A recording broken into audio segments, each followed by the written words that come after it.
Hello hi అండి, welcome to Kranthi cuisine cooking channel. ఈరోజు మనం బటర్ స్కాచ్ ఐస్ క్రీమ్ తయారు చేసుకుంటున్నామండి.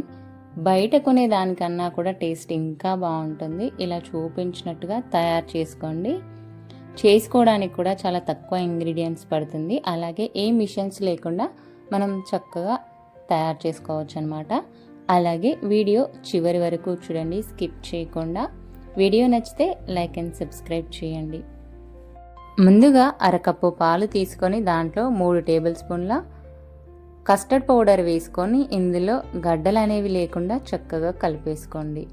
ఇలా కలుపుకున్న తర్వాత స్టవ్ పై ఒక గిన్నె పెట్టేసుకొని దాంట్లో 1 గ్లాస్ వరకు పాలు వేసుకొని అవి ఒక పొంగు వచ్చిన తర్వాత మనం పక్కన కలిపి పెట్టుకున్న కస్టర్డ్ పౌడర్ లిక్విడ్ వేసుకొని చక్కగా కలుపుకోండి. అట్లాగే దీంట్లో ఒక 5 టేబుల్ స్పూన్ల షుగర్ వేసుకోండి టేస్ట్కి తగ్గట్టుగా. ఇది ఇంత థిక్నెస్ వచ్చిన తర్వాత మనం పక్కన పెట్టుకోవాలి అండి. గడ్డలు లేకుండా చక్కగా ఉడికించుకోవాలి. ఇప్పుడు స్టవ్ పై ఒక కడాయి పెట్టేసుకొని దాంట్లో ఒక 5 టేబుల్ స్పూన్ల పంచదార వేసుకొని మెల్ట్ చేసుకోవాలి. వాటర్ అనేది ఏమీ వేయకుండా. అట్లాగే దీంట్లో ఒక 1 టేబుల్ స్పూన్ బటర్ కూడా వేసుకోండి. ఇక్కడ మనం బటర్ స్కాచ్ క్రంచ్ తయారు చేసుకోబోతున్నాం. ఈ బటర్ మెల్ట్ అయిన తర్వాత ఒక 15 కాజు, ఒక 15 బాదం వేసుకోండి. ఇవి వేసుకొని ఒక 3 నిమిషాల పాటు వేగించుకోండి. గ్యాస్ అనేది ఇది మొత్తం ప్రాసెస్ సిమ్లో పెట్టి చేసుకోండి, లేకపోతే చేదు ఫ్లేవర్ వస్తుందన్నమాట.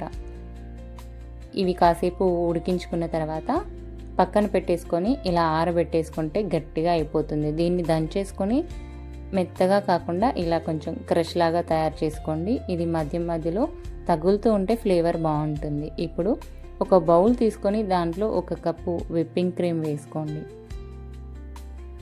విప్పింగ్ క్రీమ్ వేసుకున్న తర్వాత ఇది మనం ఎగ్ బీట్ చేసుకునేది తీసుకొని ఒక 4-5 నిమిషాల పాటు ఇలా బీట్ చేసుకుంటే 1 బౌల్ విప్పింగ్ క్రీమ్కి 3 బౌల్స్ వచ్చేలాగా కలుపుకున్న తర్వాత దీంట్లో మనం పక్కన పెట్టుకున్న కస్టర్డ్ బ్యాటర్ వేసుకోండి. ఇది చల్లారిన తర్వాత కాస్త గట్టి పడుతుందన్నమాట. అలాగే 3 టేబుల్ స్పూన్ల కండెన్స్డ్ మిల్క్ వేసుకోండి.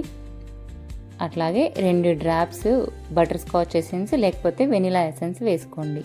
ఇవి చక్కగా మిక్స్ కావాలి అండి. 2 లమ్స్ అనేవి ఎక్కడా లేకుండా. అట్లాగే కొంచెం అంతా నేను ఫుడ్ కలర్ వేస్తున్నాను, ఎల్లో కలర్.